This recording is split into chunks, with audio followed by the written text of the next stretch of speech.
कृपा होती है, आप पर होती है, आने वाली पीढ़ी पर होती है।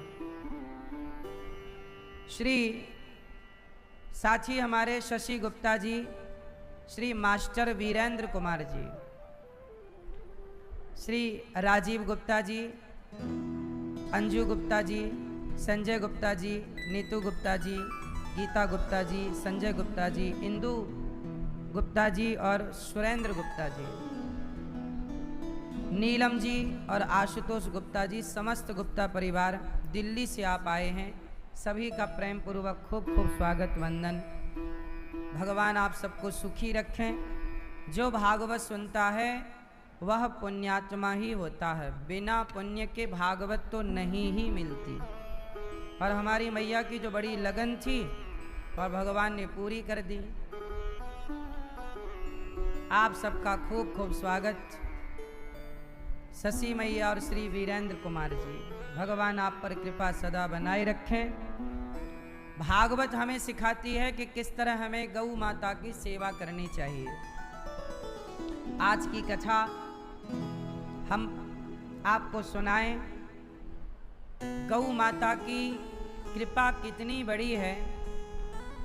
हम टीवी चैनलों पर न्यूज पर जाया करते थे, तो आज के जो लोग हैं, आज के जो विज्ञान को पढ़ने वाले लोग हैं, साइंस को समझने वाले लोग हैं, वो लोग गाय का ना बड़ा मजाक उड़ाते हैं। बोले गाय के गोबर से क्या होगा, गौमूत्र से क्या होगा, ऐसा बोलते हैं टीवी पर मेरे से। जबकि मैं कहता हूं कि भाई भारत में गाय के गोबर और गौमूत्र की और गाय के दूध की, दही की बड़ी महिमा है या नहीं भाई।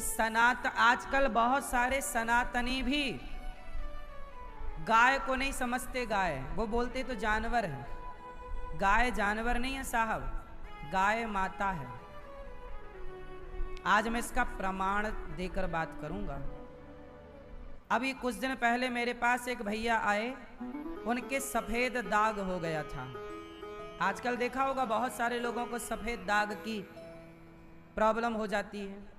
सफेद दाग हो जाता ना, कितनी भयंकर ये बीमारी है जिसका डॉक्टरों के पास कोई इलाज नहीं है। लाखों रुपए लोग बर्बाद कर लेते हैं पर वो सफेद दाग ठीक नहीं होता। एक आदमी मेरे से बोला कि गुरुजी मैंने गाय के गोबर को लगाना शुरू किया, देसी गाय का, शुद्ध देसी गाय का गोबर। मैंने कंटिन्यू गोबर से स्नान किया और वहां पर गोबर लगाया, तो कुछ ही महीनों में मेरे दाग समाप्त हो गए। कुछ ही समय पर दाग कम होने लग गए और मैंने कंटिन्यू किया तो खत्म हो गए। ये हो गया एक। जो गाय के गोबर का अपमान करते थे वो समझ लें कि गाय का गोबर कितना बड़ा औषधि है। सच्चिदानंद रूपाय, सब लोग मेरे संग बोलो। बैठ जा छोरा, बैठो लाला, बोलो सच्चिदानंद रूपाय, बोलो सच्चिदानंद रूपाय। विश्वोत्पत्त्यादि हेतवे तापत्रय विनाशाय श्री कृष्णाय वयं नुमः। भागवत जी क्यों सुनना चाहिए? 18,000 श्लोक हैं भागवत जी में, 335 अध्याय हैं, 12 स्कंद, 12 स्कंद भागवत जी में। भागवत पुराणों का तिलक है, पुराणों का, सभी वेदों का सार है। सर्व वेदेतिहासानां सारम सारम समुद्रतम। सभी वेदों का, पुराणों का सार श्रीमद् भागवत जी की कथा है। इसलिए भागवत सबको सुनना चाहिए। भागवत क्या करना चाहिए सबको? भागवत क्यों सुनते हैं बताओ जरा? भागवत क्यों सुनना चाहिए? भागवत सुनने से क्या होता है? भागवत सुनने से हमारा ज्ञान वर्धन होता है, ज्ञान बढ़ता है। भागवत सुनने से हमारी भक्ति बढ़ती है। भागवत सुनने से हमारा रिश्ता, परिवार में जो संबंध हैं जो आज कमज़ोर पड़ रहे हैं, वो कमज़ोर रिश्ते मजबूत होते हैं, स्ट्रांग बनते हैं। ठीक है? मैया आप जरा शांत रहो, प्रेम पूर्वक सुनो। भागवत जी की पहले महिमा गाई है 6 अध्यायों में। भगवान का स्वरूप कैसा है? सत्य चित आनंद। भगवान सत्य है, चित है, आनंद है। भगवान ही सच्चिदानंद है। जो कभी परिवर्तित ना हो वो सत्य है। भगवान सत्य है। भगवान सबके भीतर रहते हैं। आपके भीतर भगवान है? क्यों मैया हैं? सही बता, किस तरफ है? इस तरफ, किस तरफ? ऊपर के पेट में। कहाँ भगवान? हृदय। हृदय किस तरफ है? लेफ्ट। तो लेफ्ट में भगवान, राइट तरफ नहीं है भगवान? और कहीं जरूरत पड़ गई राइट तरफ तो है? भगवान कहाँ रहते हैं? कहाँ? भगवान कहाँ रहते हैं? जैसे समुद्र के हर बूंद में नमक समाया है, ऐसे सृष्टि के शरीर के कण कण में परमात्मा समाया हुआ है। ईश्वर की व्यापकता एक जगह नहीं है कि आप कहें कि हृदय में भगवान है। हृदय तो एक छोटा सा पार्ट है ना शरीर का। दिल कितना बड़ा होता है? इतना सा। बाकी शरीर नख से लेकर के सिर तक, नख सिख, शरीर के प्रत्येक कण में, ब्रह्मांड के प्रत्येक कण में ईश्वर की व्यापकता उतनी ही है। जैसे भारत के तरफ समुद्र है और अमेरिका की तरफ समुद्र है, तो भारत के तरफ के समुद्र का पानी पी लो या अमेरिका के तरफ के समुद्र का पानी पी लो, दोनों का स्वाद खारा है। ऐसा नहीं कि यहाँ नमक ज़्यादा है तो वहाँ नमक कम है, या वहाँ नमक ज़्यादा है तो यहाँ कम है। ऐसा नहीं, नमक की व्यापकता समान है। बोलो हाँ। उसी तरह आपके भीतर, मेरे भीतर, चिड़िया के भीतर, पशु के भीतर, पक्षी के भीतर ईश्वर की व्यापकता समान है। भगवान सब जगह समान रूप से पाए जाते हैं। इसलिए परमात्मा को एक जगह नहीं, सब जगह देखना चाहिए। हर रूप में ईश्वर ही समाये हैं। यहां तक कि मृत्यु भी ईश्वर का रूप है। मृत्यु भी किसका रूप है? ईश्वर का। और जीवन भी ईश्वर का रूप है। तो भगवान सच्चिदानंद स्वरूप हैं, प्रकाश स्वरूप और आनंद के सागर हैं। आनंद, जहां आनंद की प्रधानता हो वो सत्व गुण है। जहां हंसी मजाक हो और जहां चंचलता हो वो रजोगुण है, और जहां आलस्य हो वो तमोगुण है। इसका मतलब ये हुआ कि भगवान सदा सत्वगुण प्रधान है। क्योंकि भगवान में क्या है? भगवान में विशेष रूप से क्या है? प्रसन्नता। आपके अंदर क्या है? प्रसन्नता है। अच्छा ये बताओ, आप खुश ज्यादा रहते हो कि दुखी ज्यादा रहते हो? मैया जा रही हो मेरी माँ? बैठ जाओ मेरी माँ, शांति से बैठो और चुप रहो, शोर शराबा ना करो। ओ पीले भैया बैठ जाओ प्रभु, खड़े हो के तुम मोबाइल चला रहे हो, बताओ, बैठ के चला लो। सब बैठ जाओ। सुनो, ये बताओ आप लोग सुखी ज्यादा रहते हैं कि दुखी ज्यादा, खुश ज्यादा हैं कि रोते ज्यादा हैं? आप लोगों की क्या हालत है बताओ। आप खुश ज्यादा हैं कि दुखी ज्यादा हैं? हंसते ज्यादा हैं कि रोते ज्यादा हैं? क्या रोते ज्यादा हैं?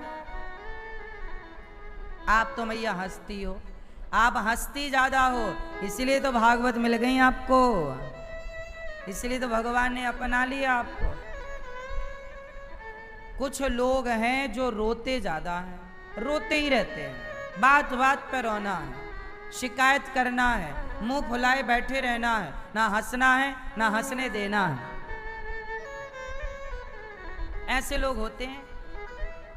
इसलिए कहता हूं आप मंदिर जाओ, मंदिर में भगवान की प्रतिमा कैसी है? बोलो, हंसती हुई मुस्कुराती हुई? भगवान की प्रतिमा मुस्कुराती हुई क्यों होती है? भगवान समाज को मैसेज देते हैं कि भैया मैं मुस्कुरा रहा हूं, तुम भी थोड़ा मुस्कुराओ। भगवान इसलिए मुस्कुराते हैं कि पागल तू कुछ भी कर ले पर होना तो वही है जो मैं चाहता हूं, इसलिए तो प्रसन्न रहे हर परिस्थिति में, क्यों परेशान होना। अच्छा ये बताओ, सारे काम हम करते हैं कि भगवान करते हैं? भगवान करते हैं। हम क्या करते हैं? हम वही करते हैं जो ईश्वर हमसे कराते हैं। जब हम कुछ नहीं करते, भगवान ही सब कराते हैं, तो फिर अपना दिमाग क्यों लगाना? जो जो भगवान आदेश कर रहे हैं, जिस रास्ते पर चला रहे हैं, खुशी खुशी चलो, कोई शिकायत कोई अप्रसन्नता, हर परिस्थिति में हैप्पी रहो। फिर जीवन मिले तो भी मुस्कुराओ और मृत्यु मिले तो भी मुस्कुराओ, क्योंकि जीवन भी उनका दिया है और मृत्यु भी। आपको मृत्यु कौन दे सकता है? भगवान के सिवा है कोई देने वाला? इसलिए भगवान मुस्कुरा रहे हैं। जो व्यक्ति हर हाल में प्रसन्न है, समझो कि वही ईश्वर से जुड़ा है, उसी के पास भगवान है। जो प्रसन्न नहीं है, उसके चित्त में हृदय में ईश्वर नहीं है।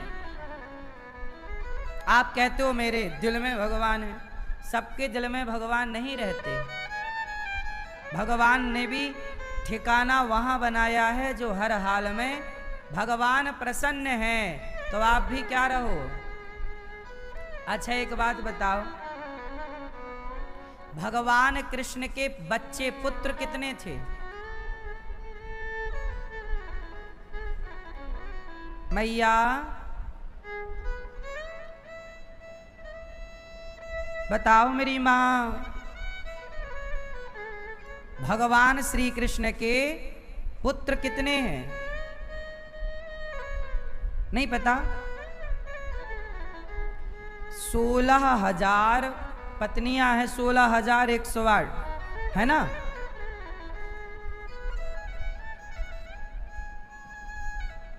16,108 पत्नियां हैं भगवान की। तो 16,108 पत्नियों के 10-10 बेटा हुए। हर रानी के गर्भ से कितने? एक रानी के 10 बेटे थे। भगवान कृष्ण की 16,108 पत्नियां हैं।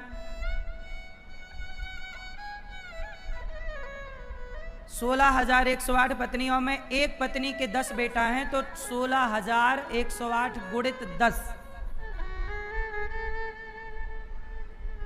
कितने पुत्र हुए? 1,61,080। 1,61,080 पुत्र हैं भगवान के, और 16,108 बेटियां हैं भगवान की। बेटे हैं हर रानी से 10 और बेटियां हैं हर रानी से 1, तो 16,108 बेटियां हैं भगवान कृष्ण की, और 1,61,080 पुत्र हैं भगवान कृष्ण के। बोलो हाँ। और फिर 1,61,080 पुत्रों के पुत्र, फिर किसी के 4, किसी के 6, किसी के 10, किसी के 2, ऐसे करके भगवान के पूरा परिवार था 56 करोड़। कितने हो गए भाई? भगवान के पुत्र के फिर कोई 10 पुत्र हुए होंगे, किसी के 5, फिर उनके पुत्र, हाँ या ना? तो सब टोटल मिला के कितने वंश हो गया परिवार? 56 करोड़ यदुवंशी। बोलो हाँ मैया, कितने यदुवंशी हो गए? 56 करोड़। और इन्हीं 56 करोड़ यदुवंशियों को आपस में लड़के मरने का श्राप किसने दिया? माता गांधारी ने। माता गांधारी ने कह दिया कि जैसे हमारे पुत्र आपस में लड़के मर गए, कन्हैया तुम्हारे भी आपस में लड़के मर जाएंगे। तो भगवान पर किसी का श्राप वैसे लागू होता नहीं है, पर भगवान ने गांधारी माता के श्राप को लागू कर लिया और भगवान कृष्ण की आंखों के सामने उनका पूरा परिवार आपस में लड़कर के मर गया। जब वो लड़कर मर रहा था उस समय कृष्ण वहीं खड़े थे। आपने कहा भगवान ने कुछ किया क्यों नहीं? कैसे करते? वो गांधारी माता के श्राप का सम्मान कर रहे थे। श्राप लग गया ना। होनी को ईश्वर भी कैसे बदले? फिर तो सबकी होनी बदलते रहे भगवान, फिर सृष्टि चल ही ना पाए। बोलो हाँ। इसलिए परमात्मा मजबूर रहते हैं। अब गांधारी मां का श्राप था, यदि बचाते परिवार को तो फिर श्राप माता की वाणी मिथ्या होती। फिर पतिव्रता नारी थी गांधारी, तो फिर पतिव्रता नारी का सम्मान भगवान नहीं करेंगे तो फिर कौन करेगा? तो अब मैं आपको केवल ये बात कोड कर रहा हूं, समझाने की कोशिश कर रहा हूं कि आप ये देखो कि जब 56 करोड़ यदुवंशी आपस में लड़कर मर रहे थे, उस समय कृष्ण वहीं खड़े थे और भगवान मुस्कुरा रहे थे। अब आपसे सवाल है कि जब आपस में बच्चे लड़ रहे थे तो भगवान मुस्कुरा क्यों रहे थे? आपके जीवन में जरा सा हादसा हो जाए, जरा सी मुसीबत आ जाए तो आप रो रो के परेशान हो जाते हैं, पर भगवान का पूरा परिवार समाप्त होने की स्थिति पर है और भगवान मुस्कुरा रहे हैं। क्यों? आप जरा उत्तर दो कि कृष्ण क्यों मुस्कुरा रहे हैं? इसलिए तो वो भगवान हैं, इसलिए तो वो भगवान हैं कि जो हर परिस्थिति में, वो हर परिस्थिति में सम रहते हैं। श्री कृष्ण हर परिस्थिति में हैप्पी रहते हैं, प्रसन्न रहते हैं। और आप लोग हर घंटे बदलते हो, आपका मूड, आपके विचार हर घंटे बदलता है, हाँ या ना? और भगवान हर समय एक प्रसन्न मुद्रा में रहते हैं। चाहे परिस्थिति सामने कैसी भी हो, सिचुएशन कैसी भी हो, भगवान ने जीकर बताया दुनिया को कि जीवन भैया ऐसे जिया जाता है। देखो हर परिस्थिति में खुश रहो। भगवान मुस्कुरा क्यों रहे थे? क्योंकि भगवान ये जानते थे कि ये जो हो रहा है ये होना तय था। ये जो हो रहा है ये होना तय है। भगवान के बच्चे आपस में लड़के मर रहे। अब सोचिए 56 करोड़ लाशें बिछी हैं, केवल एक बचा था।